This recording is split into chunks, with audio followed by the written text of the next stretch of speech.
So many Nigerians in position don't know what our people are facing. Even in this government, I've been complaining that it's full of people that are disconnected. They don't know what is happening even in their local government, or they don't even go to their local government. The dangerous one again is those big number in the north that are not well educated and are not given the opportunities, and their number keep on growing, and you start seeing in the north children are having children that don't even know their parents or their father, and they are so frustrated with the system. No leadership, they don't even trust the leadership again. If we allow that to burst, it will consume all of us.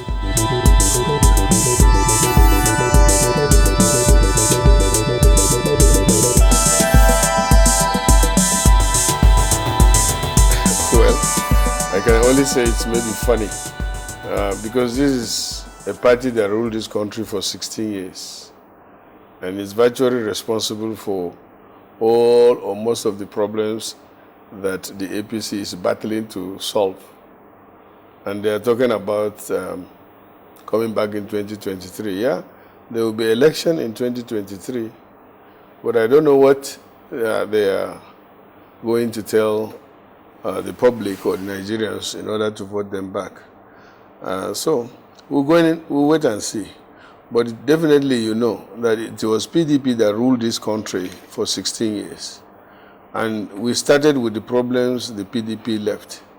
But instead of PDP to play the role of minority in the government, they are either playing the role of opposition or playing the role of critics. And they are talking about 2023. They are not talking about what is going on in the country now, what are the alternatives, what are the suggestions. And now, that was what I was thinking the PDP will be concentrating on, or even admitting their mistakes and say, okay, they apologize quite all right after the defeat. And when we started, I think PDP, I remember, came out to apologize to Nigerians for their misgovernance. So if they are saying they will come back if the Nigerians forgive them, that's a different thing, but I don't know whether Nigerians have forgiven them anyway.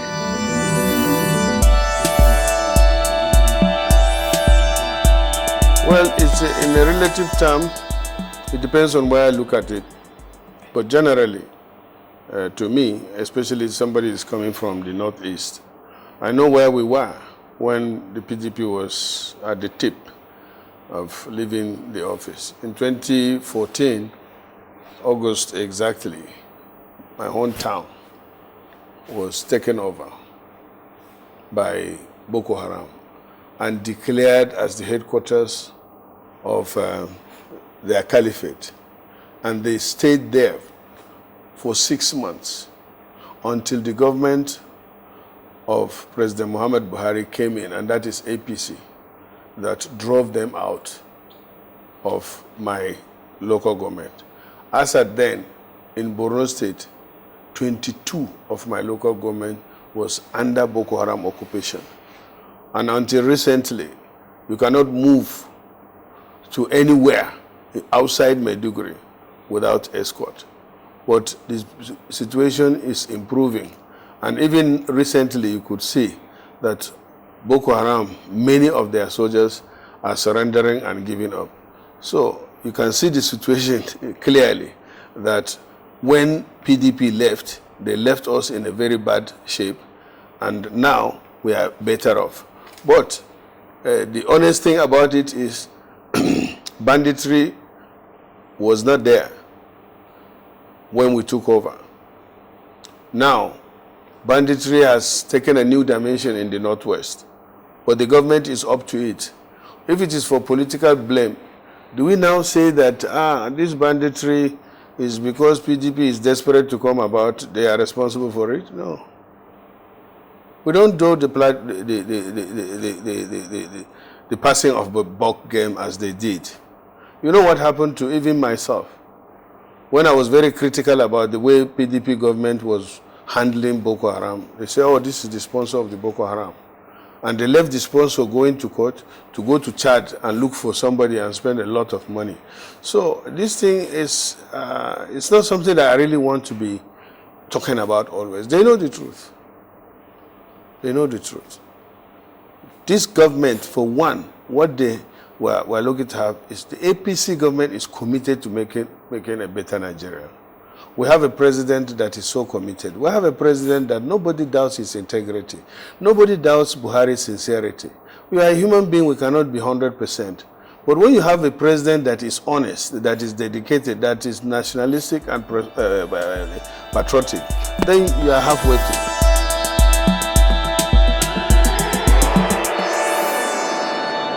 Well, I don't know. It's not very confirmed. I wish he is. You know, just like that of Shekau. We had the story and now it's almost confirmed that he has been killed, or did he commit suicide or something like that. Whatever it is, the Nigerian army or the Nigerian armed forces is not supposed to bank on the death of the leader of the terrorists or ISWAP or insurgents. The Nigerian army of these days particularly, fortunately, are so focused on getting the war or winning the war. And I think they are recording tremendous success. So that is what I can say about, but I don't know whether Barnawi is actually killed or he is around or something like that. My position have not changed. So this is a good development. It's more of a futuristic thing than realistic thing. For my place, for example, I said it. And people, you know, from other places, and I'm used to that, you know, throw a lot of insults and all that, not knowing that I know more than many people about ICT. Because I schooled and learned about business education and computer science. When you say you are going to do electronic voting, electronic transfer of results, why do you say electronic? Because it's going to be done, transmitted with the use of electricity and internet connectivity.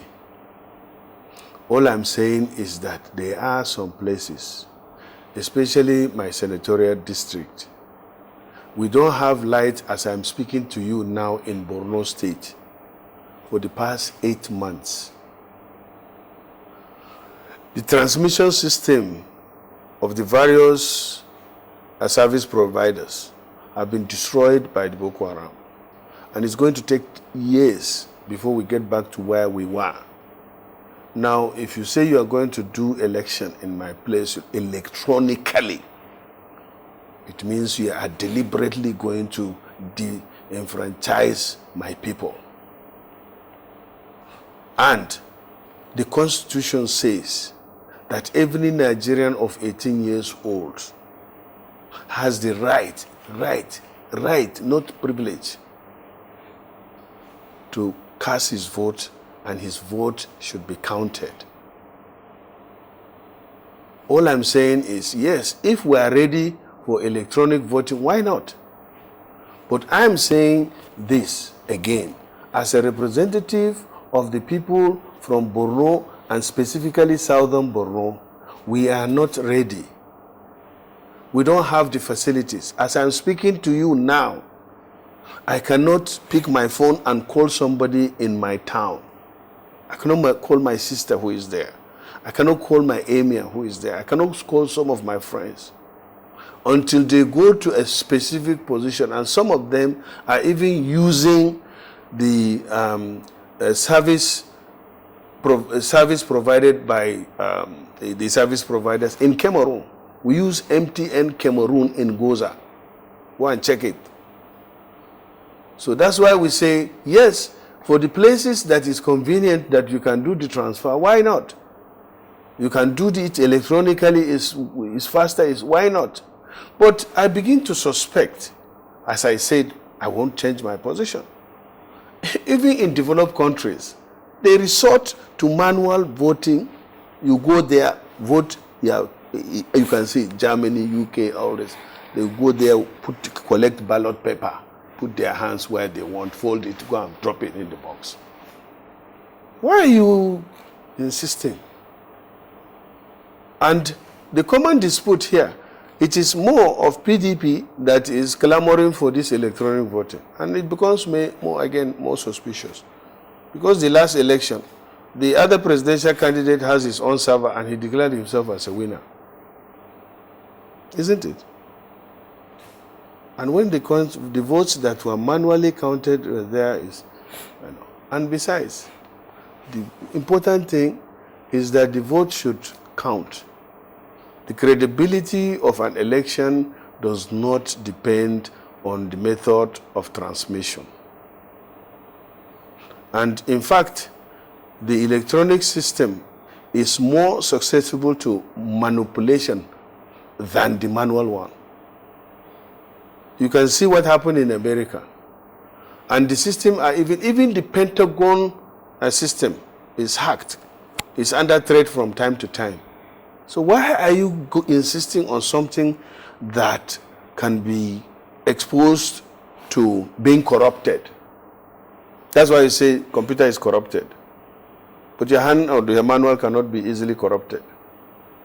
And you can argue on that, bring the evidence out and argue and check on it.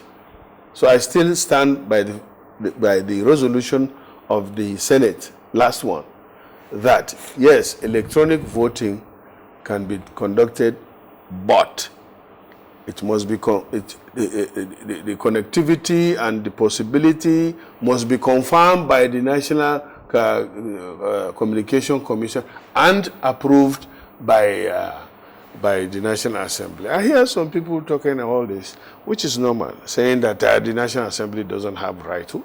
The Independent Electoral Commission itself is a creation of National Assembly.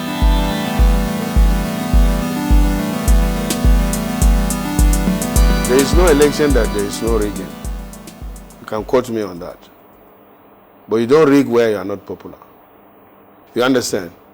That's why you still have election during the government of APC won by PDP. You have the government, you have the army under you, yet the person that is popular wins the election. All these people that are crying out about, oh, there is going to be rigging, they are the people that want to rig. They are the people that truly want to rig. If you are popular, people cannot start. That's why you see in Anambra, consistently they have ABGA been winning election. So are you saying that consistently ABGA have been rigging election in Anambra?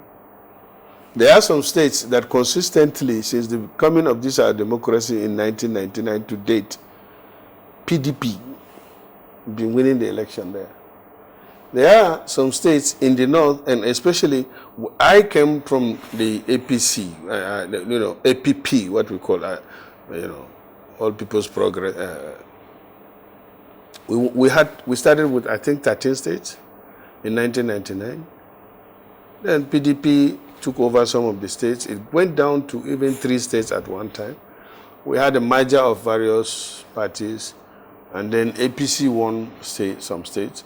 And during the current election, under the watch of President Muhammad Buhari, we lost some states. And we gained few, is it? 1 or 2 or 3. So what are people talking about rigging? And it is the same PDP again. We are still alive. People don't forget easily. In a state, during PDP, they brought a result more than the number of registered voters. That one don't pass rigging safe. We didn't complain. We went to court. We lost 3 times. 3 times we were questioning the credibility of election conducted by PDP under the same president until the 4th trial. Even that one, they tried to rig it. Fortunately, former President Jonathan, is a gentleman, think that instead of any confusion, he was the first to call Mr. President to accept that election. But what will happen next again, when PDP field another candidate? They went and conducted their election. Independent. So they conducted another independent election outside the Independent Electoral Commission and declared themselves winners. And now they want to carry an Independent Electoral Commission with them. You see? So next time, maybe, it will be even the electronically transferred results, supposing Nigerians accept that. PDP will have its own again. APC didn't have their server. So let's concentrate on conducting credible election where every Nigerian will make sure that his votes counts and that the election is not rigged and that the election is credible. They are not talking about credible election. They are talking about electronic election and transmission of result, which is okay, which, as I said, is futuristic, which also is something that we can do it if you want, along with the manual. But the manual should be what determines the winner or loser.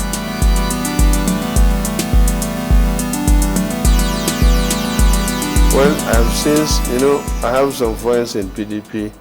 They were so bitter about about that, and I say, okay, I withdraw that comment. Since I've withdrawn it, I can't bring it back again. If you just want to remind Nigerians, I said they want to use fraudsters and Yahoo and all that. So I really don't want to go back. I don't want to lose my friends in PDP. You understand? But they know that what they're trying to do is to provide room for more confusion, and I don't think we need that. We have been doing this election. The election conducted under the watch of the current government, under the leadership of President Muhammad Buhari, was adjudged to be one of the credible elections. That's the 2019. The same thing with that of 2015. Under the watch of PDP, particularly former President Jonathan, and it was adjudged to be one of the credible elections. It was not done electronically. So what's the big? As I said, we don't have light. We don't have the facilities. We don't have even the people are not even oriented to that. In my place, we have people that are illiterate more than the ones that are literate. And the illiterate or the crude or the best way to conduct the election under that circumstance is to do it manually. Even with the manual, when you go and our farmers, especially during the farm season and all that, you go several times to get their fingerprint is now wahala, because most of them have been affected by our women, unlike you, our women wear what they call nale. They do it, majority of them, and they constitute about 60% of the voters. So if you say you are going to introduce electronic system, these people will be disenfranchised. Ask them to queue up, let them vote.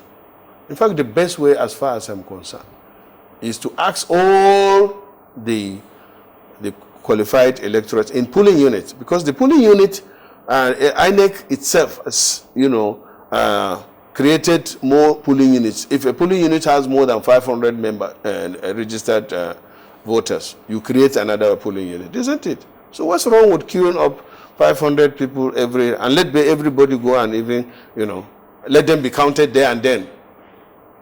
Direct system. They don't want that. They want to put computer. They want to put this thing. All these things, I think, is because they want to create confusion. But as I said, we can be trying that along the way to see whether it is doable.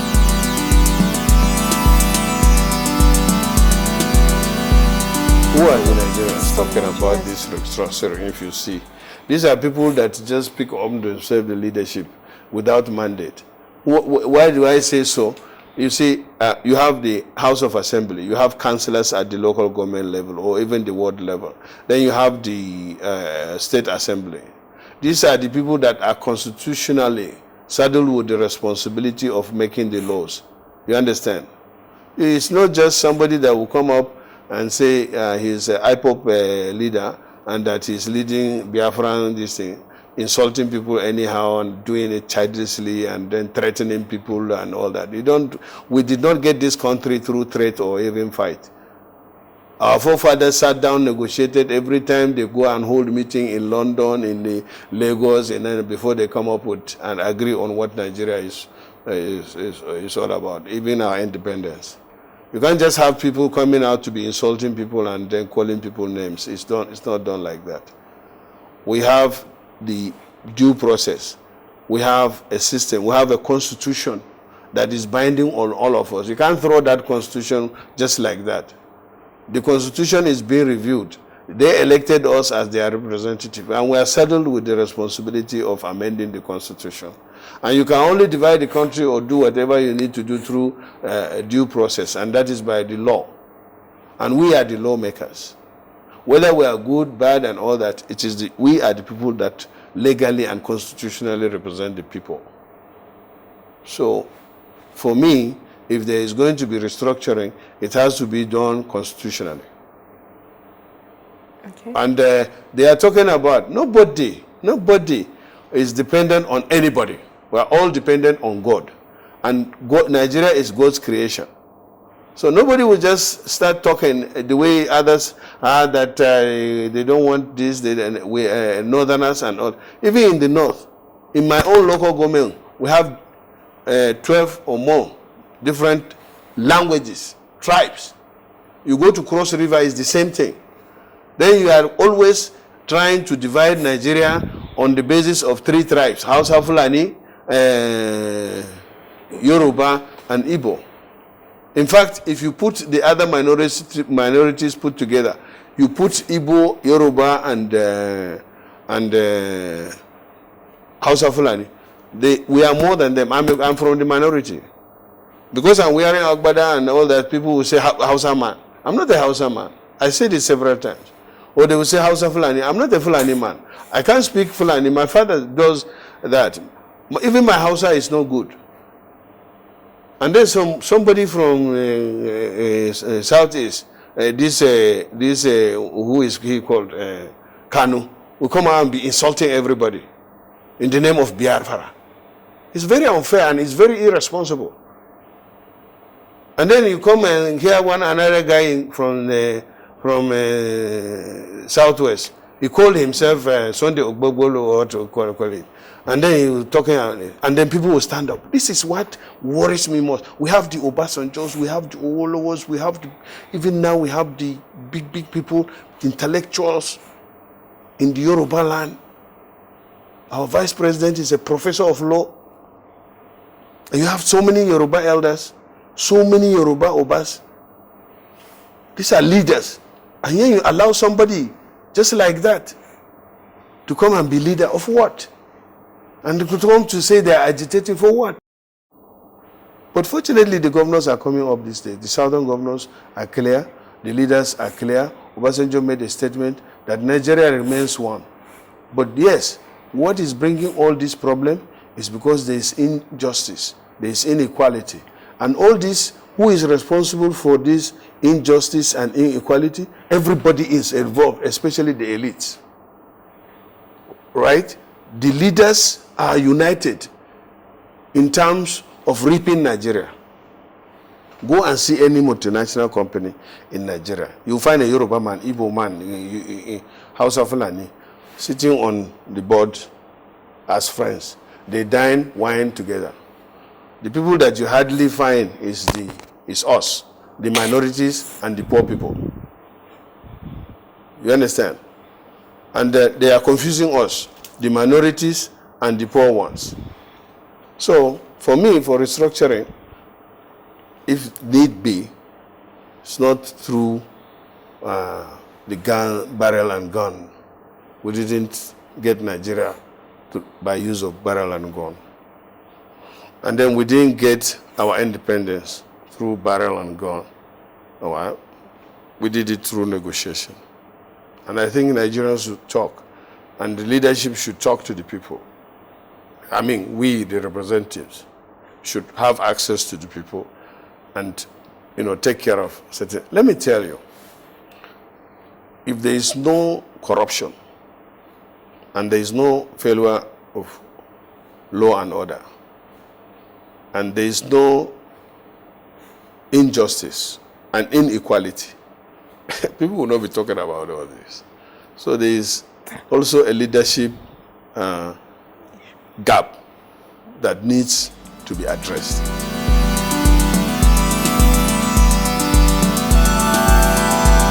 Well, the case of Nnamdi Kanu, I think it's in court, right? So I don't want to be sub judice. But leadership is all about talking, dialogue. The case is before the court. Yeah, you can settle the case out of the court. And I think the move they are making is a welcome development, and I don't want to preempt it, so that this thing can be put behind. But nobody should be above the law. Nobody should be above the law.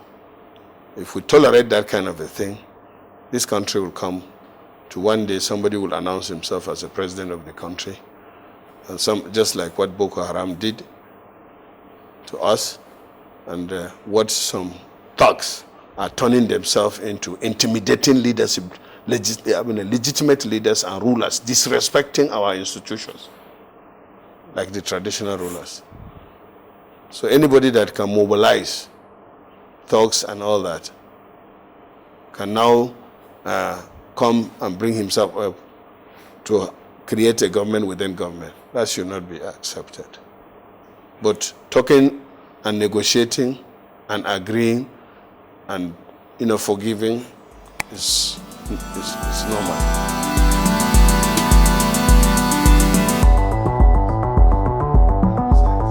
That is not fair. You know what rubber stamp is?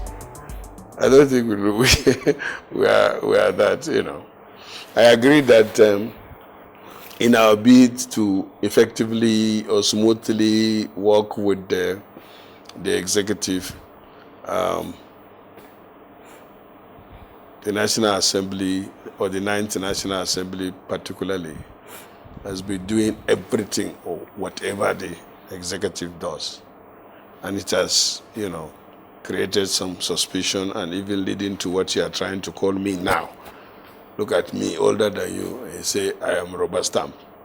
And basically it's because of the way you think we are conducting our business constitutional. And I said it in one of the interviews I granted, that even your child, as long as he gets to a maturity level, can advise you on certain decisions that you as a father or mother take. And if you want to be a good mother or father, listen to him or allow him to even look at it or get his opinion. So, I know you are talking about the recent issues of loan and all that. I've made my views very clear. If you bring a request, the reason why the framers of our Constitution thought that you must get Senate approval, not necessarily House of Rep. Because the Senate, as I said, by definition, is supposed to be where senators, or is even house, you can say is house of deliberation.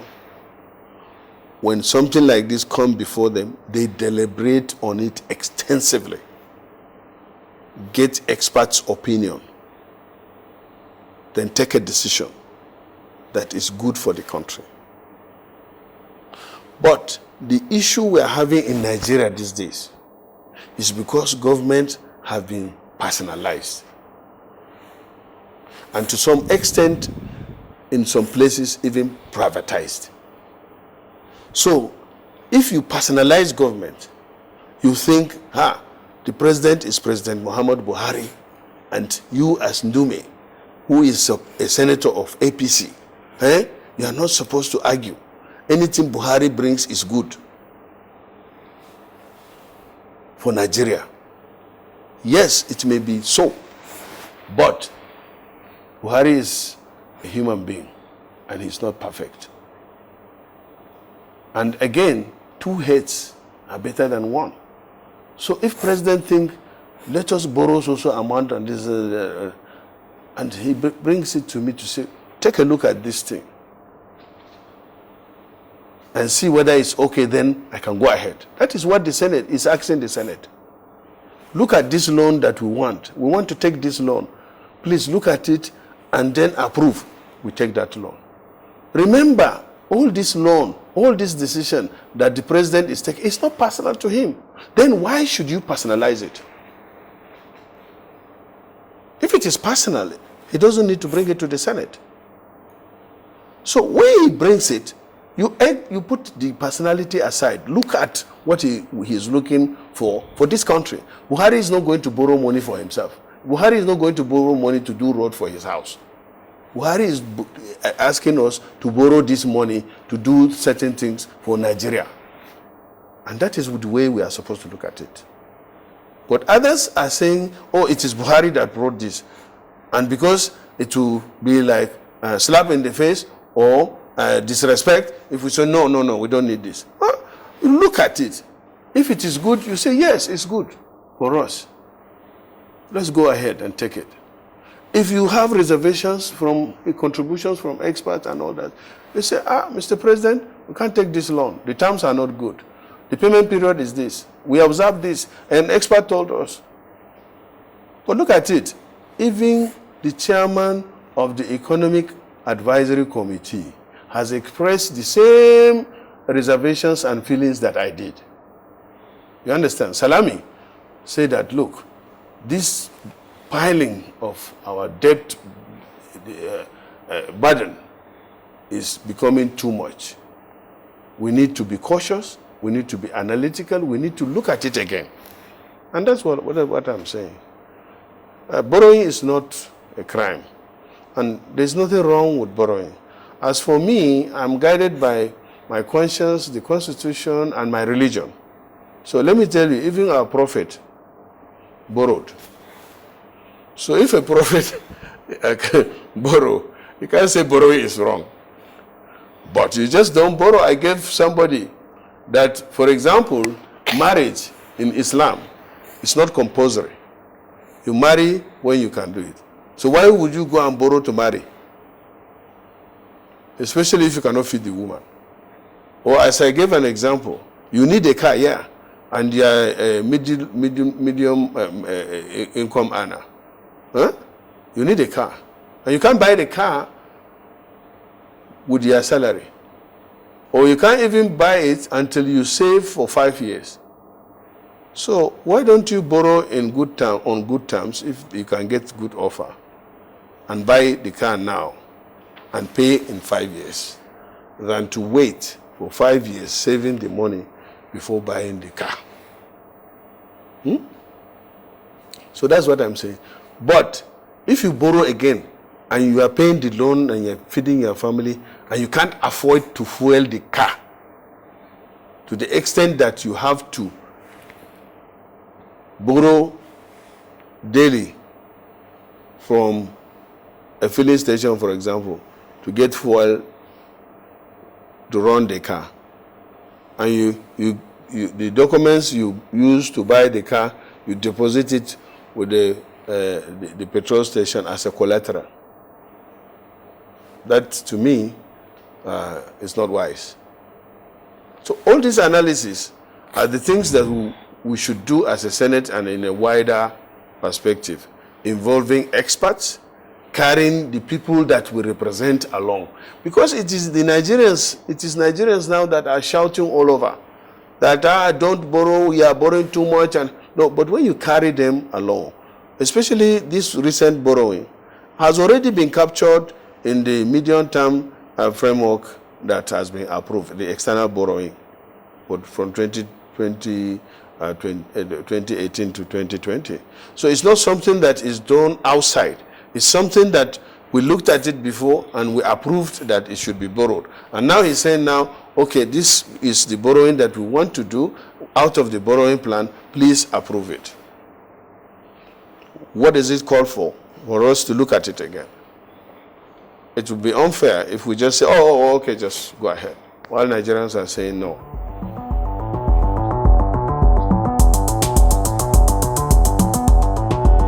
And that's part of the analysis that I say should be done and made available to Nigerians, and that is to carry Nigerians along. Even the recent borrowings, most of them, as the monies are supposed to be spent on infrastructural development, which you know in this country, we have serious infrastructural gap and deficit.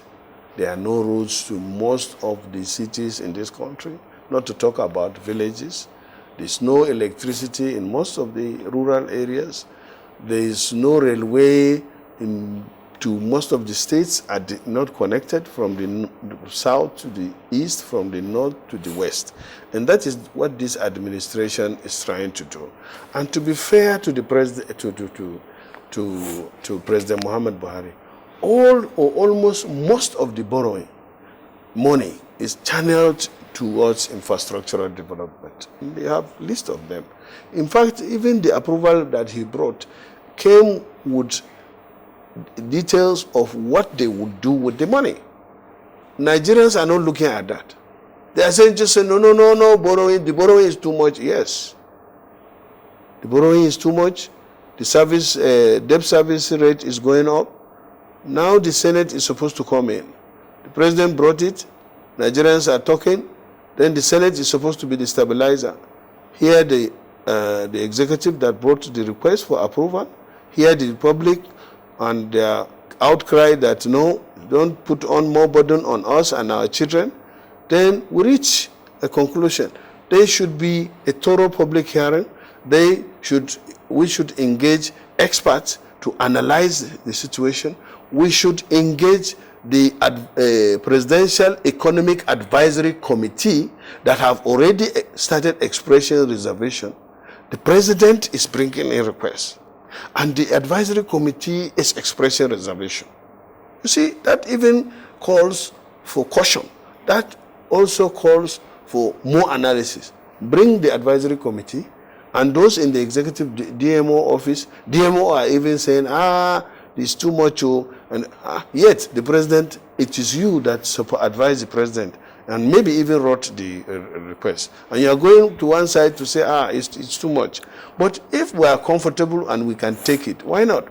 And as I said, I support borrowing for certain purposes. If you borrow, for example, to set up a factory that is agriculturally oriented, that will allow our youths to go and farm, using modern method, giving them agricultural inputs, so that instead of going to look for a white-collar job, or what do you call it, where they will be paying them 150,000 per month, you expose him to farming, agriculture, or small industry that he can earn $500,000 a month. What business would he have to do with that? No. I know of people that go to farm. Even last year, for example, in my constituency, that we encourage and support the youth. I have a youth who went to farm and he got 300 bags of maize, and suddenly the price of a bag of maize then rose from less than 20,000 to more than 25,000. And he sold it then. He is now calling himself a millionaire. If he had stayed doing government job, he will work for 10 years before he even get that kind of money.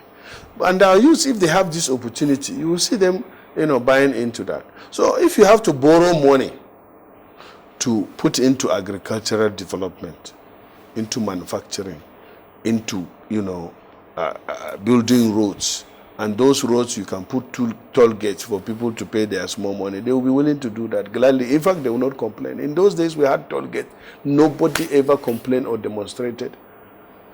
It was only when Obasanjo came and, they accepted it. He said, we don't even need this toll gate. We just shut them out. But if not, you can build road and pay that toll gate money with what government can add on it to pay. And then people will be happy. Railway is very important. No economy will develop without effective railway. And that is what Mr. President wants to do. But I am against any borrowing that you do in order to pay salaries or overhead costs. Even me as a legislator, if the government cannot take the burden comfortably of paying for my salaries, allowances and all that, and it's there known, I am not indispensable.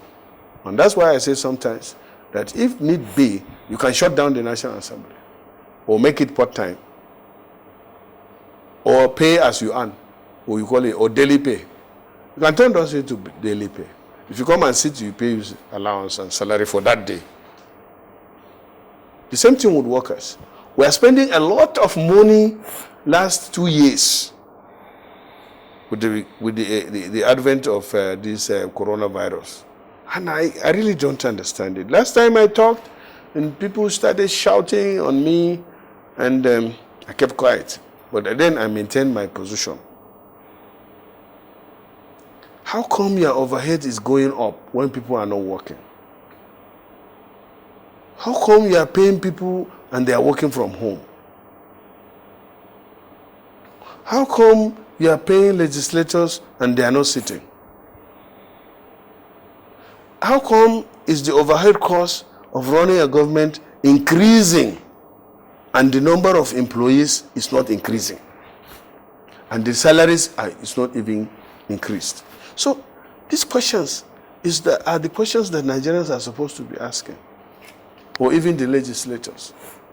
But you can see that last year our budget was 13 trillion, and 70% of it went into overhead, and the funding was borrowed to be paid up to 90% or so.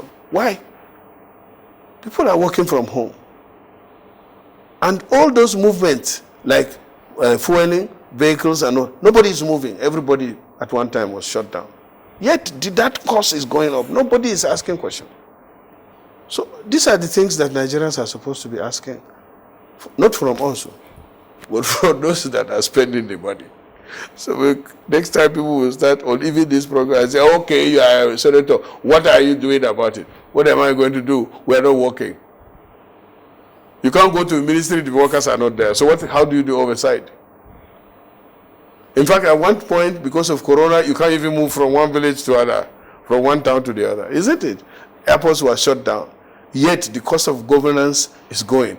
I said it again, that the presidential system is very expensive and it's not good for us. We should really look at the possibility of converting this constitution, moving from the American presidential system, which is too expensive, to a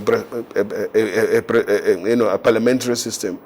But before we even engage it, we have to do a realistic cost-benefit analysis to see, okay, if you have 109 senators and 360 members of House of Rep, then what will it cost? How efficient is it going to be? These are the kind of things that we should be tinkering with to have more effective governance, and not to be talking about, we have the Yoruba nation, we have Igbo nation. Who is telling you all this? There is no Igbo again, only Nigeria. There is no Yoruba, only Nigeria. If you go to North, even the remotest part, you will find a Hausa man married to a Yoruba man. My wife grew up in Lagos. She speaks Yoruba fluently. My own daughter, two of them are married to Yoruba. So what are you telling me? You say Yoruba nation. So what of my daughter? And the other one had 3 children, the other one has 2 children. What of my grandchildren? So some people just sit down in one village in Yoruba and they have not seen the horizon of Nigeria, and they just sit down there and call themselves local champion. Let them go and be local government chairman. They can't. because they are not electable. And yet they come out to speak on behalf of the whole Yoruba, for example, nation, Yoruba, educated elite. And then the Igbos, they come and allow one, what do you call him, Kanu, to say he's a Yoruba leader, a Mazi. They call him Wazi. Mazi. What kind of Mazi? And their leaders who are elected come together to say, this is how to resolve it. I mean, when people are engaged in criminalities and trivialities, you should just deal with them according to the law. Nobody should be above the law. That's my take. And my position is always like that. Some people say, don't say this because you... I know. Me, I'm 62 years old now. The only thing I fear is God and my father and truth. So I try to speak the truth no matter what. Because God has done everything to me. I am a son of nobody that became somebody without knowing anybody.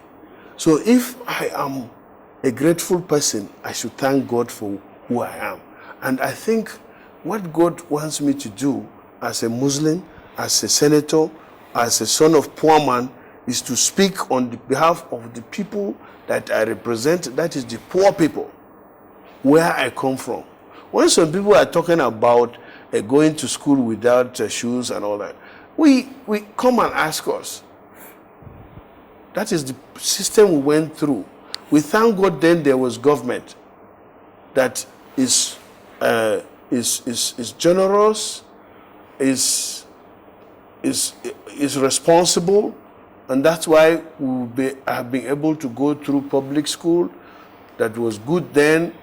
My parents don't have to take me to school. I trekked to school, and I grew up and became somebody by God's grace. And what God requires a leader or a representative is to speak the truth to whoever that person is. And that when I speak my mind, thinking considering the people I represent and considering my background as the poor person, I feel for those people, our youths, especially those from the north, and even those from the south, that their parents suffer to educate them, thinking that they will bring better life to their family, only to find out that they can't even get a job. They are so qualified, but they can't get a job. It's sad.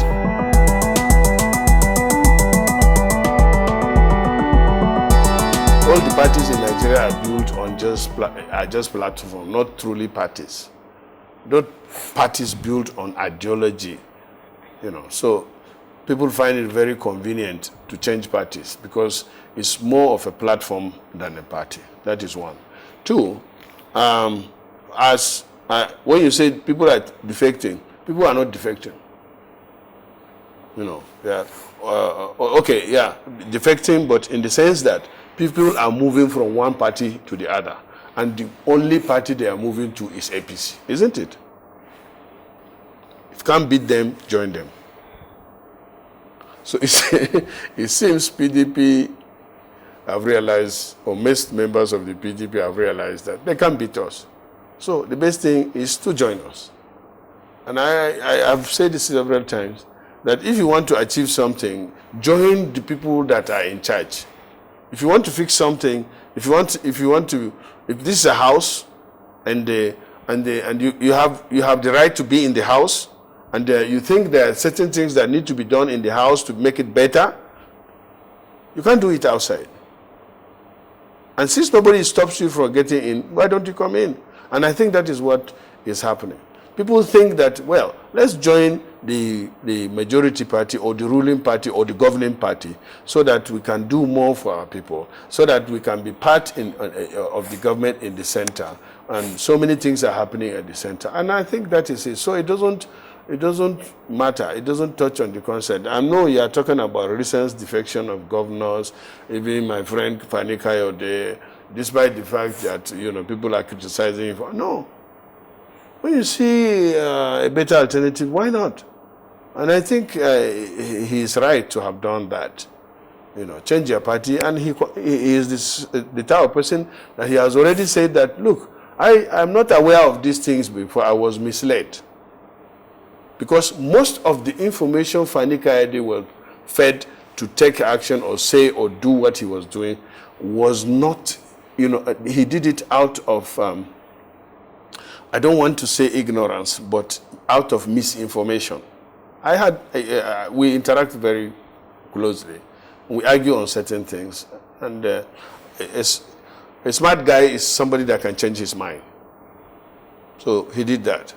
And smart guys are those that are very... And, in addition to that, recently, I'm happy with the development. Part of it is because even yesterday, you know what the Southern governors resolved?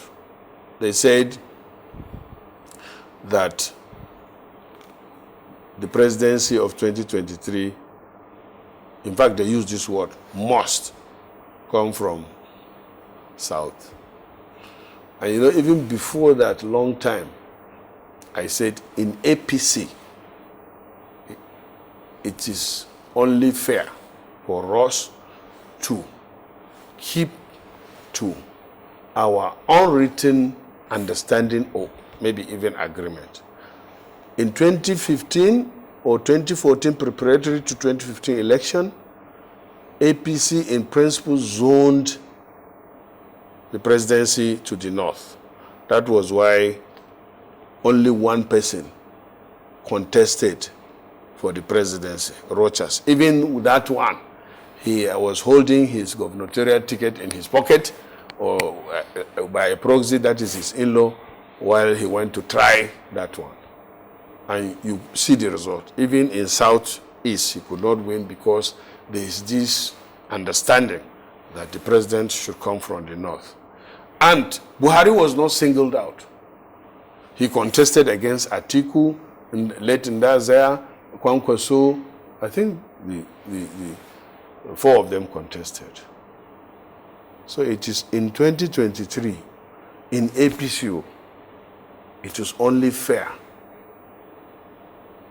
for APC to specifically zone the presidency to the south. I've said it. But equally, I don't agree under democracy for the presidents, the governors to come out militantly to say must, should, would have been better. And if they want to realize this, I think it's high time now for all the PDP governors in the south to decamp to APC so that they will make that their position more realistic. You understand?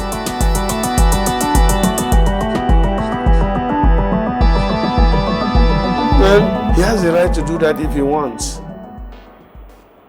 That's what I can say. If Jonathan wants to join APC, why not? He's welcome. What stops him from doing that if he wants? A former presidential candidate of PDP decamped to APC and also went back to PDP again. So that's all I can say about that.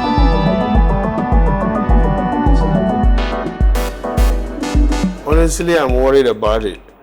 And that is because it seems people are just being desperate about holding on to power. There is the need in democracy. There can't be effective democracy without multi-party.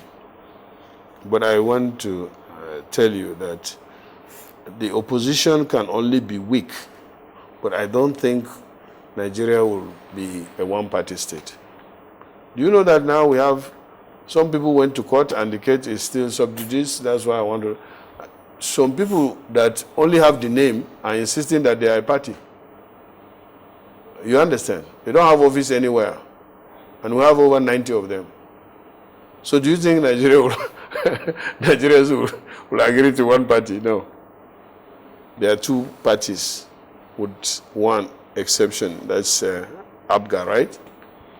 So I don't think that Yeah, I don't even support the idea of having one-party system because that's not democratically healthy.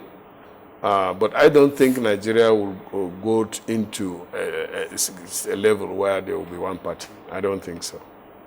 In fact, right now, people are thinking of registering some parties. So how are you thinking about? People are thinking of bringing out what they call the third force. Huh?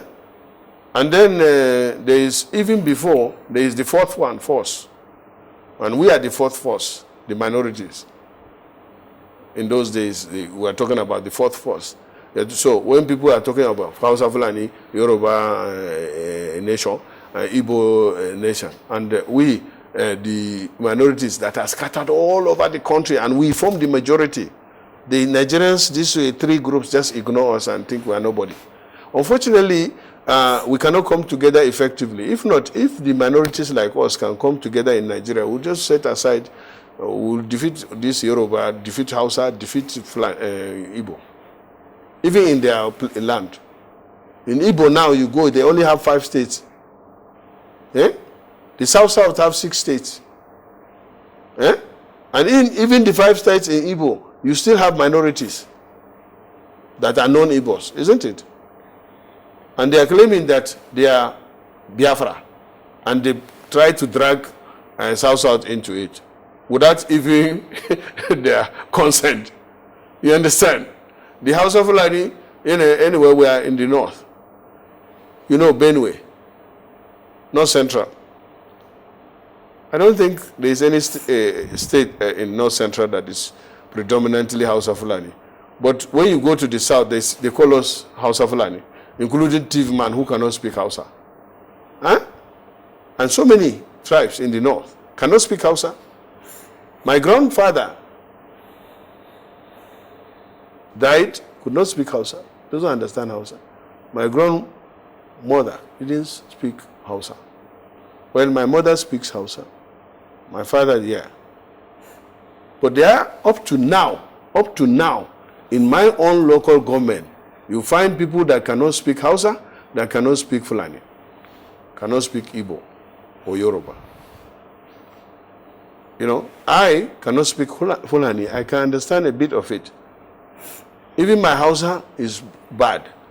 Hausa people think that I don't know how to speak Hausa. Of course, true, because I'm not a Hausa man.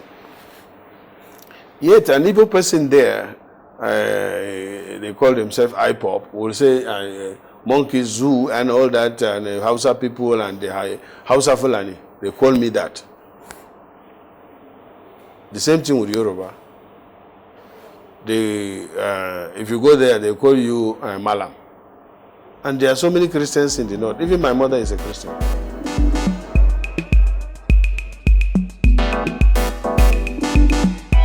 Well, those are accusations, and it's also under investigation. So I don't want to be preemptive. I don't want to be talking on something that I really don't have facts and knowledge.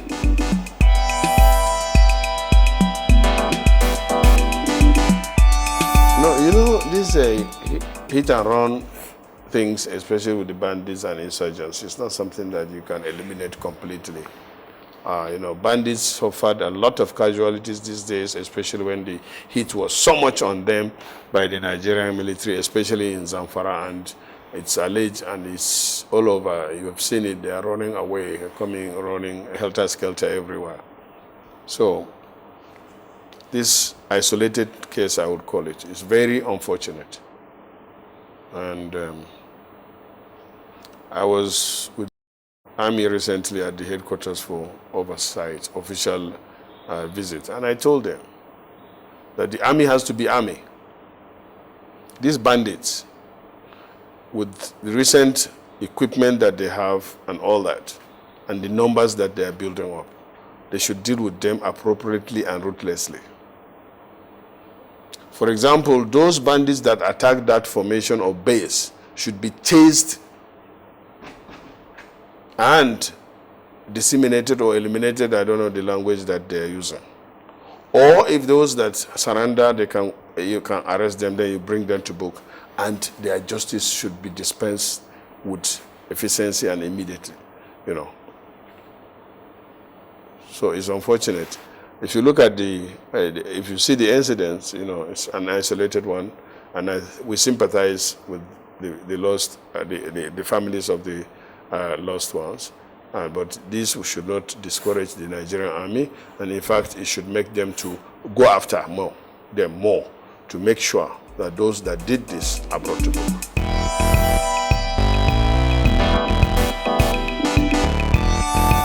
As I said yesterday, when we visited, we talked about this too.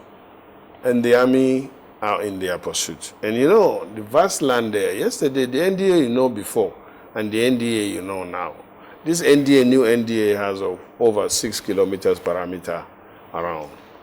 And it's not easy to monitor that. And the incident is unfortunate, it has happened. And the army is assuring us that they are going after. And I have confidence in the armed forces and other security agencies in the country, especially in the intelligence sector. I know that, you know, no matter how it takes, they will get them. They will get them, inshallah. All these things, you know, that happen in Nigeria, if the intelligence agencies and this, they will get them. They will get them. Now, the morale of the Nigerian army have been boosted, you know, by the supplementary budget. Enough resources have been given to them to enable them execute their mandate. And I think they are on it. And more time, more support, more commendation should be given, and encouragement should be given to them. The Nigerian army has they have the capacity. They did it somewhere. They did it everywhere. Everywhere Nigerian goes, not only in the security sector, in the academia, in anything. If you put Nigerian there, we are talented people. But it's only now recently that, you know, our mind have been poisoned by tribalism, you know, sectionalism, religion, and all that, and other forms of criminality. If not, Nigerians are people. You could see everywhere. Go to Yoruba nation, you find people. Even you go to US, you go to anywhere, you find an Igbo man, you know, struggling to make life. In those days, through legitimate means. Even in the north, you go and bring a villager from a remote Hausa man, but if you expose him to education, he comes out one of the best. We have the Professor Aminos, we have the people, we have the Tafawa Balewas. When they went with their Agbada, people see them as, but when they speak, when you remember the Zigs, remember the Awolowas, you know, they didn't go to big universities that time even. But they have the intellect. But unfortunately, these days, the minds of our youths are being so corrupted because of the poor leadership they get, poor mentorship, the cultural, this thing is going down, and, you know, the leadership is, you know.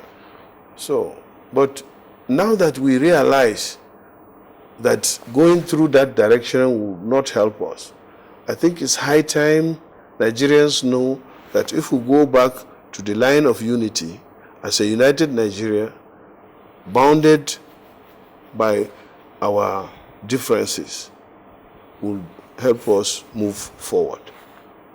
And I think we're getting to that. And I'm saying that Nigerians should work on paying attention to our youths, who are now constituting more than majority. 70% or near 70% of our population now is that of the youths. And also those 70%, you can imagine 70% of 200 million. That's a big number. And most of them are employable, but unemployed. And that's why this frustration, especially from the youths of the South and West and Central, where these intellectual youths or educated youths, I can say, are more.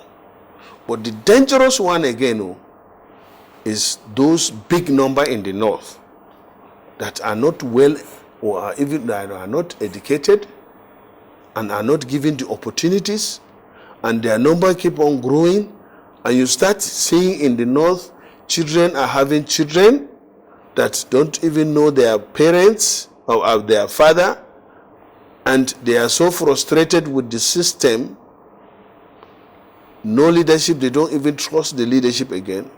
If we allow that to burst, it will consume all of us.